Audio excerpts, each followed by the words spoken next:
Alors derrière nous, on voit quelques exemples justement de tes photos. Oui. Donc c'est le style rétro wave. Qu'est-ce que c'est?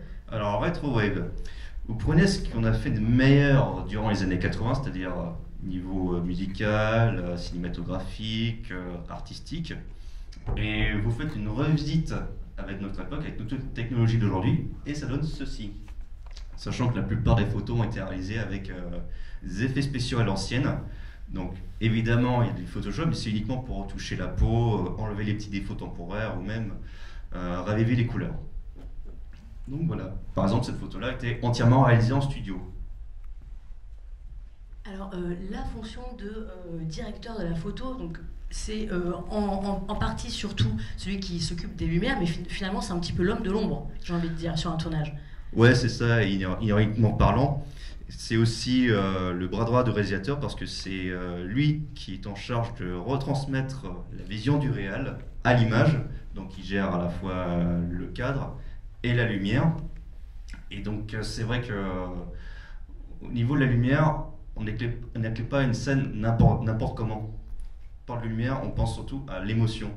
Genre par exemple, on va pas éclairer une scène de dialogue intense avec une lumière assez faiblarde. Non, c'est faut vraiment prendre certaines lumières pour certaines situations.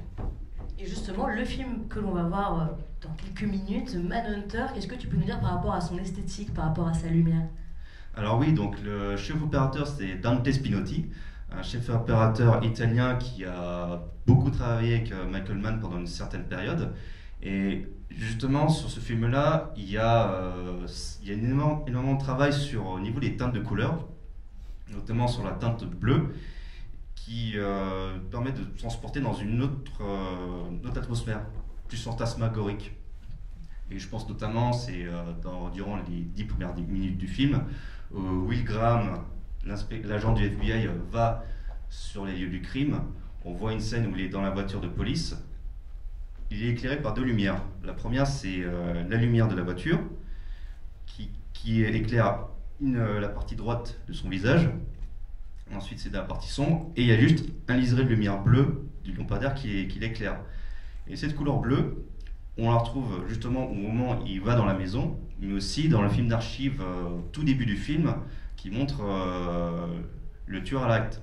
Donc, dans notre inconscient, donc après c'est mon point de vue personnel, ça fait comme si il se mettait vraiment dans la peau du tueur pour savoir connaître ses agissements et connaître ses motifs et pourquoi il a fait tout ça et enfin pour arriver à le coincer. Donc un travail dans Manhunter sur la lumière qui est très précis. Est-ce que la lumière du film, généralement, est vraiment datée années 80? Est-ce que c'est typique de ce qui se faisait dans ces années-là, puisque le film est de 86, c'est ça? Oui, effectivement, on mettait à fond au niveau des couleurs néon et tout. Après, un autre film qui joue beaucoup sur les couleurs, c'est Suspiria de Dario Argento, où effectivement il met beaucoup sur le fantasmagorique, donc les lumières colorées, ça y allait à fond.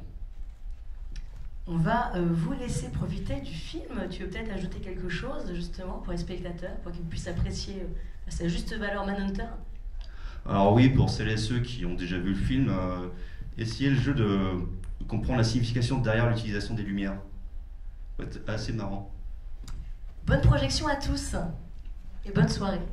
Et oui, bon film.